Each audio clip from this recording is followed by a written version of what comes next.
So, there is movement on the Arsenal front line as it was reported, but also some of their targets are being targeted by the rivals.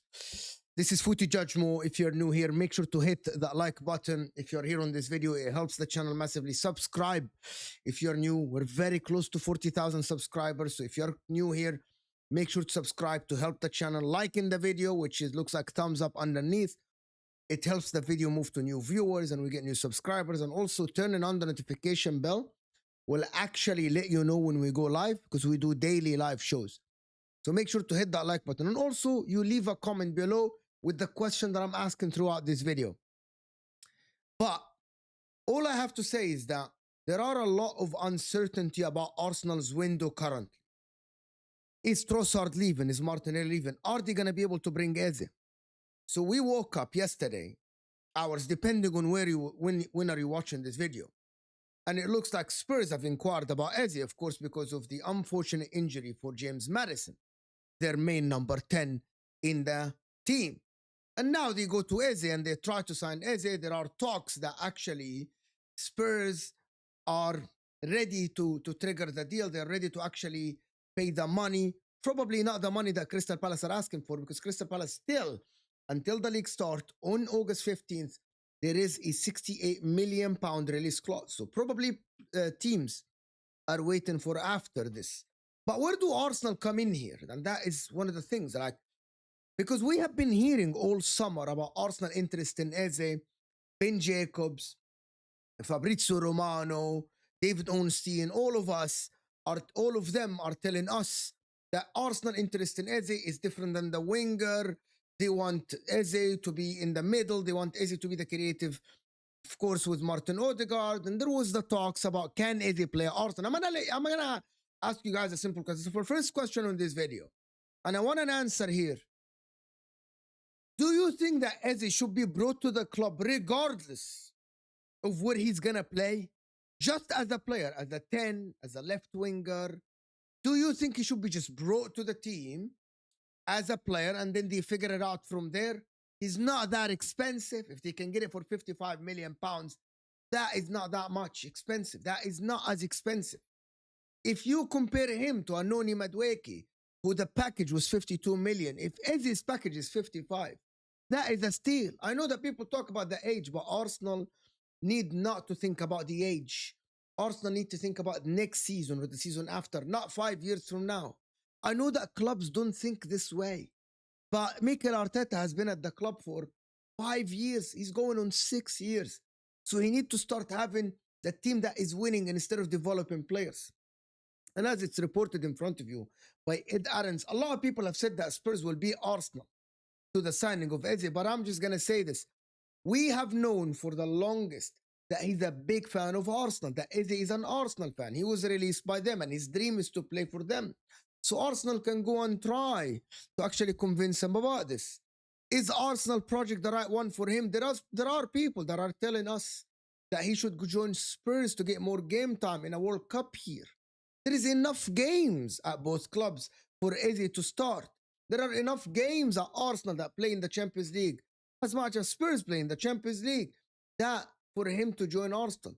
Do I think it's better for him to join Arsenal than Spurs? Probably yes.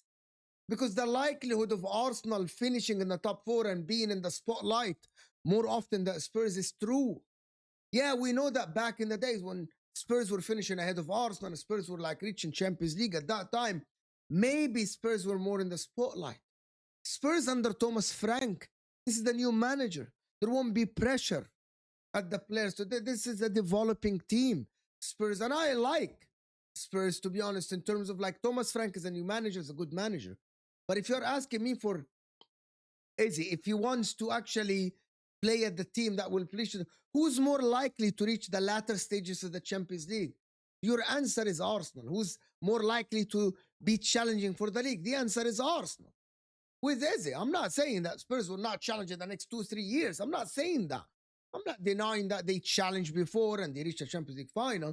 But we're talking about this year or next year. Who's more likely to be closer to the top? I'm not mentioning winning, because with all due respect to everyone, the aim for these clubs is winning the Champions League or the Premier League. And who's closer? probably it is Arsenal. You can banter and say that Arsenal won't win it, blah, blah, blah. But that's just banter. We're trying to be objective here. So I think he should join Arsenal. Of course, there are the news that came from everyone that he prefers Arsenal over Spurs. But do Arsenal prefer him? That is the question. Do Arsenal prefer Eze? Are Arsenal gonna sign Eze? I believe they should. Because again, I'm gonna repeat again. You might need to play Odegaard and Eze in some games. And I said that the other day. And people didn't believe me. I said that some games, if there's a low block, you might switch to play with two behind the forwards, with Eze and Odegaard, or you take Odegaard out. You don't have to play the same system. And that is why there is the Eze situation. There is another winger linked to Arsenal. There is the talk of Martinelli leaving and the left winger, and it's all a story. And hear me out here, because there is a story coming here. So I want to check, of course, the David Ornstein. He said something yesterday about the Eze deal, but this is another report that said the Eze agent had a 2-hour meeting with Spurs. But there is the development that also the agent told Arsenal that he wants you. That is my understanding from this. He's asking Arsenal, do you want my client? He prefers to join your club. It's so astonishing to me that there is a player that I believe is a very good player that can offer Arsenal a lot. He's asking you, do you want me? And the club hasn't moved yet. I hope they move. I hope something happens soon with Eze, because, listen, if he joins Spurs, I wish him luck. If he joins Arsenal, I wish him luck. I don't mind. But I think Arsenal need him in their what is it called, like campaign to challenge for the league. Spurs need him as well, and I'm not saying like anything about Spurs. Spurs are a good team. They have Thomas Frank, and as I said, but he's been asking for Arsenal all this window. So we'll see. Let's listen to what Dave Ornstein. So Ornstein have said something about Eze that is so key, that is linked to the next news that I'm going to show you in front of you on the screen. So hear this, because this is very interesting with Dave Chapman. And done their business, and they've had such a good window. Maybe one more? Yeah, I think, well, we did touch upon them with Eze. On it. And so let's see if that happens. They've got an interest in him. It may activate later in the window. Eze, I think it's well documented as an Arsenal fan, or grew up as an Arsenal fan, would be in favour of a move there. I think it was being looked at when there was a possibility of Ethan Nwaneri, the young talent, leaving because he was into the last year of his contract, because Arsenal now see him in the 8 to 10 role as opposed to the right side where he played last season, and Eze occupies the same space. They've got Martin Odegaard around there, and they've got Max Dowman coming through, and hopes could not be higher for him. So I think Eze would have been seen as a natural... And this time Madueke as well. And Madueke as well, more for the wide areas. Yeah. So if Nwaneri had departed, I think the idea was not Madueke, that was independent. It was Eze. Nwaneri signs his new contract, and so Eze is a less pressing concern. I think the left side is an area that Arsenal were thinking of as a priority, but that would take departures, whether it be a Trossard or a Martinelli, and I'm not aware of any of that brewing at this point. They've also got Madueke, who impressed when he played there against Athletic Bilbao off the bench. So there could be some more movement in that department, but I think it would depend on outgoing. Like, he's sending a mixed messages, to be honest with you.